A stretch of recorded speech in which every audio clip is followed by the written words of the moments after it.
So welcome to some more Q&A of Durianrider. Let's get stuck straight into it. This is my this is my morning coffee. I just wake up, boom, let's rock and roll. Let's get some questions done. So Butcher's asking, can you help me out and break it down for me real quick, please? I'm not a vegan, but I want to make changes in my life. Interested in this raw fruit thing. Worried about getting enough protein, eating enough calories. For the last week, I've been eating tons of bananas and crushing the smoothies, but I get hungry quick. I'm very active mountain biking, rock climbing, gym, etc. I want to make sure I'm doing this right so I don't get bummed out. I saw the word diet in there, Butch.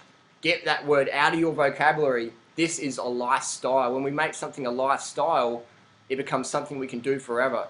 When it's a diet, then we get caught in this diet merry-go-round of, I'll try that diet or the paleo diet or try all these diets. It's got to be a lifestyle. It's a bit like cycling. When people get a mountain bike or whatever and they don't wear a helmet, or they don't watch where they're going, or they don't embrace the thing. They just get a bike and just go and ride it, but they don't really think about anything else, and they have a big crash, or they fuck up their knees, their IT band gets tired or whatever, and people just sort of isolate and fragmentise one area of their life. But it's got to be a whole lifestyle change. Like when you get a bicycle, you get into cycling, you need to get more sleep, you need to drink more water, you need to eat more calories so you can continue to cycle and enjoy it. You need to look at your stretching techniques, you look at everything, your positive mental attitude, outlook, etc. You've got to look at these things. Otherwise, if you just do one little change, it's nothing's really going to happen, you know.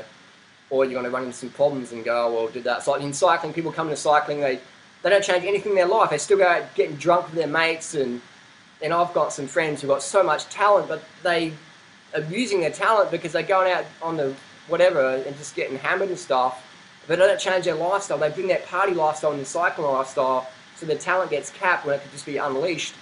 So with the change of diet, we have to have a change of lifestyle. So if you bring in all your negative thoughts or your wanker friends with you and go, oh, what are you eating bananas for? You eat too healthy, or that's too many carbohydrates. If you bring all those people into your new life with you, they just, you know, it's hard to fly like an eagle if you're hanging with turkeys. Sorry, turkeys. So you want to get rid of the turkeys in your life, hang out with eagles, fly like an eagle, get enough carbohydrate calories every single day, regardless of what your activity level is. When you try and limit your carbohydrate calories, that's just like running with your shoelaces undone. That's like riding with 20 psi on your tyres. That's like riding with your handlebars turned around. That's like riding with one hand on the bars and one eye covered like that, and just eventually you're going to crash so hard that you're going to go, fuck, what happened? What happened? You know, I see that all the time on the internet, just people writing books about it, making blogs about it, making YouTube videos about it, making names about it. Oh, I tried the raw food thing or the vegan thing, it didn't work for me, and I had orthorexia and anorexia, and I calorie restricted and tried to do 1,000 calories a day or 2,000 calories a day and be strong and big, and it didn't work for me, that vegan thing or the raw food thing. So get enough calories in, otherwise we fail epically. Protein's a non-issue. There's not even a medical word for protein deficiency. Look it up. There's kwashiorkor, there's marasmus, there's kwashiorkor, marasmus, but these all refer to caloric deficiencies. Like they'll say protein deficient, caloric deficiency. So hang on, like, what is it?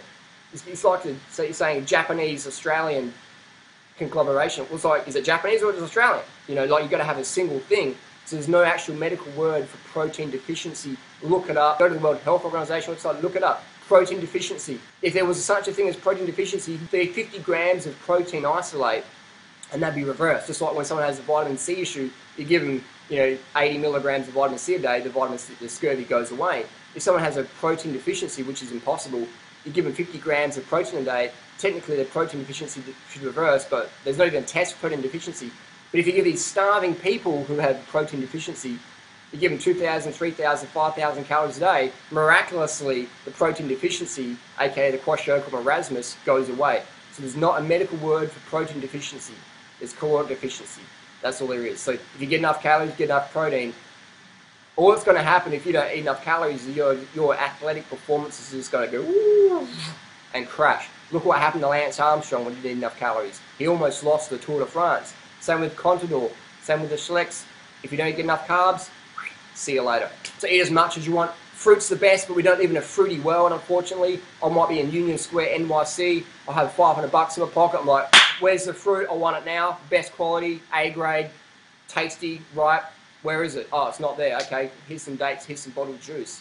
You know what I mean? I can have the most money in my pocket, whatever, Even Bill Gates can't afford this lifestyle. So you've got to be organised and have things ripening and ready, boxes, bananas, boxes, dates, mangoes, whatever, back up, move to places where you get enough food. It's like cycling. I don't live in places I can't train in because I love to cycle, I love to be exploring. I'm not going to stay in a place I can't ride my bike. Fuck that. So I'm going to stay in places where I can eat healthy. Even here yesterday I was in Thailand and I went to my pineapple lady. She wasn't there. Normally I get a 1,000 calorie box of pineapple already chopped up, put it in my Tupperware container, boom, slap it down, 1,000 calories, thanks for coming. Went there, she's not there. I'm like, whoa. So I went down to the supermarket, got 2 litres of pasteurised juice, no preservatives, no flavours, just knock it back, 1,000 calories, sweet, thanks for coming, rock and roll. So have the backup plan. For me, it's juice or dried fruit. For some people, it might be rice or potatoes or things like that. The vegan McDougall style, Dr. Ornish, Dr. Bernard, Dr. Esselstyn, heartattackproof.com style website recipes. Low fat, low salt, no oil, no animal, vegan, whole food, plant carbohydrates. Fantastic way to stay slim and healthy for life.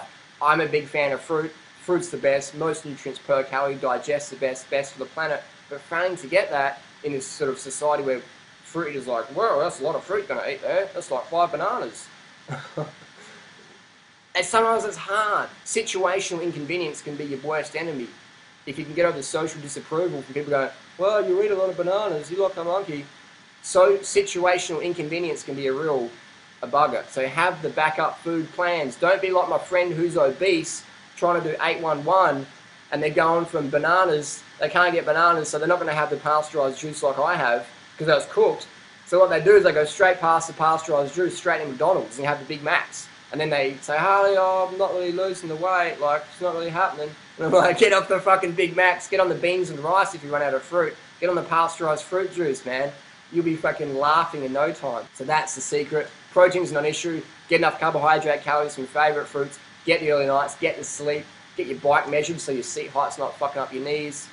Things like that. Hang around better people and you're laughing. Live like a champ. And people might say, that's just extra work. If you want to be better as a human being, it's extra work. Simple as that. Look, that sounds like extra work. Peeling an extra few bananas, or that's like going to the shop and that's extra work. I can't do that. I'm too busy fighting my life away into the sofa watching Seinfeld reruns. And that's what some people say to me, extra. I'm like, cool, next person. There's always plenty of people out there who want it and are prepared to do whatever it takes. So get the calories in. Just calories, calories, calories. Don't be a hungry horse eating ducks. Next question, Harley, what's your main source of income? Oh, that's a good question. What's my main source of income? I'd say it'd be YouTube at the moment because I'm not one of the highest paid YouTubers in Australia. If you look at some of the YouTube stats out there, I'm like #1 in the raw food vegan world. Like even Dan the Man, I'm even getting almost double the hits Dan the Man's getting. Like I think Dan the Man last 30 days, 530,000 hits. I got over 1.2 million, I think it was, on just my single channel, Durianriders. So 1.2 million, Dan the Man, 530,000. Kevin Jarney, I think Kevin just scraped over 100,000 views in the last 30 days. So YouTube definitely can be an income earner. I'd say so, yeah. If you look it up, a lot of people go, you can get money from YouTube. It's like, look it up. I do retreats, I do talks, I've got a book coming out soon, and do mentoring as well. But YouTube is my main passion because I can reach such a big audience. I mean, I can mentor someone, one single person, and put energy into that. And I can put the same energy into doing a video where thousands of you people can watch it for free, and I'm still paying the fruit bills, all that. So that's fantastic. YouTube's incredible. So thanks to YouTube for helping me out with that one. It's incredible. It's incredible. If someone said to me this time last year, you'll be getting double the hits Dan the Man's getting, I'd be like, no way, man. No way, that's impossible. Or if they said, you know, you'll be getting 10 times the hit Kevin Jarney's getting, I would say, no way, man. Kevin Jarney's the man. Yeah, he's getting heaps of hits. And now I'm just like, yeah, double the size Dan the Man, 10 times bigger than Kevin Jarney, just from being consistent with the videos and being inspired by both of those guys who are just out there, consistent videos, sharing it, blah, blah, blah.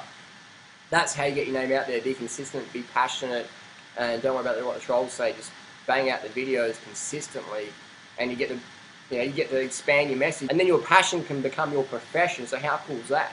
How cool is that?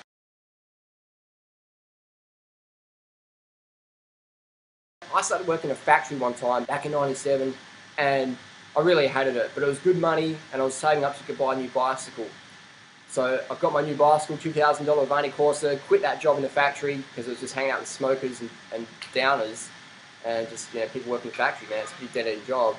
when you're not passionate about what you do. So I got a job as a bicycle messenger, love that, did that for many, many years, built up a base fitness, eventually got a job in a bicycle store, and did that for many years. But eventually all my conversations with the customers were starting to head towards diet. And I worked as a personal trainer in between that in the gym for many years. But I'd always be going around diet, and I'm like, man, I've got to work for myself because I'm stepping on too many toes here. So eventually I just got out of that. And then just before I was about to leave the bike shop, I got hit by a bus.